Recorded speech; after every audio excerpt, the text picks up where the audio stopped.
सीतापुर गांव में धीरू नाम का मेहनती धोबी रहता था। धीरू हमेशा की तरह कपड़े धोता, सुखाता और शाम को गांव वालों के पास कपड़े पहुंचाता। उसी गांव में धीरू के दूर के मामा का रिश्तेदार नंदू कुम्हार भी रहता था। नंदू कुम्हार थोड़ा सा काम करता और दिन भर सोता। वो आलसी था। एक बार जब धीरू कपड़े लेके वापस लौट रहा था, तभी नंदू उसे पुकारता है। अरे धीरू, जरा सुन तो। क्या हुआ नंदू? ये ले मेरे गंदे कपड़े, इन्हें धो दे। नहीं, अब और कपड़े मैं तुम्हारे धो नहीं सकता। पहले का उधार चुकाओ। अरे तू तो मेरा दूर का रिश्तेदार है, रिश्तेदार से कोई पैसा लेता है क्या? नहीं, अब और मैं फुकट में तुम्हारे कपड़े धो नहीं सकता। ये कह के धीरू वहां से चला जाता है। अच्छा, इस धीरू को तो सबक सिखाना ही पड़ेगा। अगले दिन नंदू राज दरबार की ओर बढ़ता है। बोलो नंदू, क्या दिक्कत है?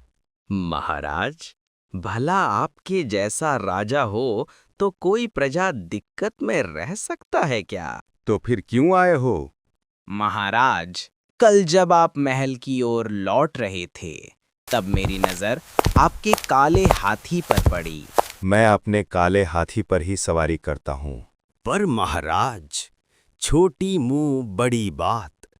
आप इतने बड़े राज्य के राजा, आपके चमकदार कपड़े और ये काला हाथी कुछ अच्छा नहीं लगता महाराज। अब काले हाथी को सफेद कैसे करूं?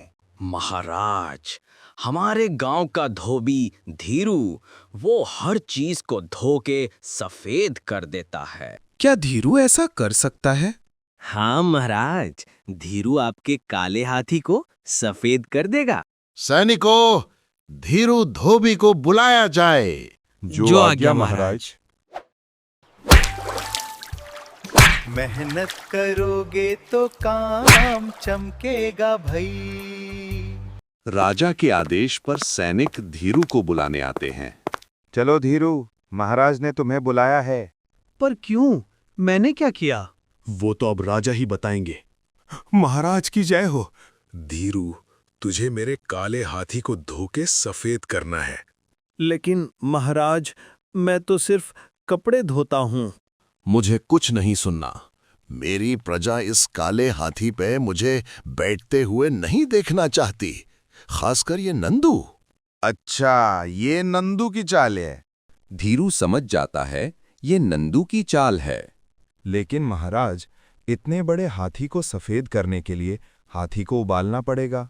इसके लिए एक बड़ी सी मिट्टी का गमला बनाना होगा। बड़ा सा मिट्टी का गमला? नंदू कुम्हार, तुम तो राज्य के सबसे होनहार कुम्हार हो। लेकिन महाराज, मुझे कुछ नहीं सुनना। 1 हफ्ते में गमला तैयार हो जाना चाहिए। अरे ये क्या हो गया? मेरा चाल मुझ पर ही भारी पड़ रहा है। राजा का आदेश सुनते ही नंदू ने हैरानी में अपना सिर पकड़ लिया। राजा वहां से चला जाता है। अरे नंदू, तेरी चाल तो उल्टी पड़ गई। राजा के आदेश से नंदू का सुख चैन सब चला गया। सूरज उगते ही काम की शुरुआत के लिए मिट्टी भी आ गई। मिट्टी आ चुकी है नंदू, अब काम शुरू करो। ठीक है, अब जैसा राजा ने कहा है वैसा ही होगा। और 1 हफ्ते बाद राजा के सैनिक हाजिर हो जाते हैं। क्यों नंदू, गमला तैयार है? नहीं, अभी थोड़ा समय लगेगा। क्या अभी तक नहीं बना? क्या तुम्हें हमेशा के लिए कैद खाने में जाना है? मुझे और थोड़ा समय चाहिए। ठीक है, समय पर हो जाना चाहिए, वरना अंजाम तुम जानते हो। इतना कहकर सैनिक वहां से निकल जाते हैं। इतने में धीरू वहां आ जाता है। क्यों नंदू, गमला अभी तक नहीं बना? जितना हंसना है हंस ले धीरू। जब मैं बड़ा मिट्टी का गमला बना लूंगा फिर तू रोएगा। आलसी नंदू अपनी मेहनत से आखिरकार गमला बना लेता है। सैनिक और नंदू गमला लेकर धीरू के घर पहुंचते हैं। अरे धीरू, बड़ा हंस रहा था ना? बाहर निकल, मैं गमला ले आया हूँ। अब आएगा असली मजा। अरे, ये तो बहुत बड़ा गमला है। अब भगवान ही मुझे बचाए।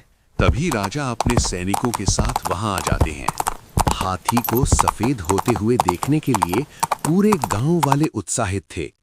राजा, मंत्री और सैनिक सभी वहां आए हुए थे। चलो धीरू, धुलाई का काम चालू करो। जो आज्ञा महाराज। राजा के आदेश पर सैनिक गमले में पानी भर देते हैं। धीरू सफेद डिटर्जेंट पाउडर गमले में डालता है और फिर एक लकड़ी से सफेद पाउडर को पानी में मिलाता है। महाराज, अब हाथी को गमले में लाना पड़ेगा। महावत, हाथी को आगे बढ़ाओ। महावत हाथी को आगे बढ़ाता है और हाथी जैसे ही अपनी सूंड से गमला खींचता है, गमला टूटकर बिखर जाता है और हाथी महावत को नीचे जमीन पर पटक देता है। ये गमला टूटा कैसे?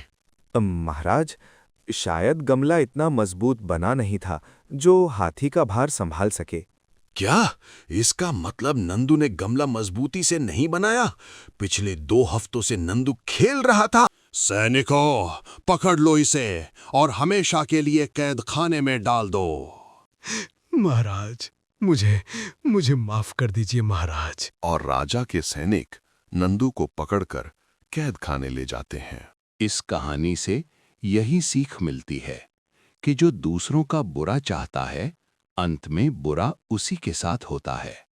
नई नई कहानियाँ देखने के लिए चैनल को सब्सक्राइब करें और बेल आइकन जरूर दबाएं।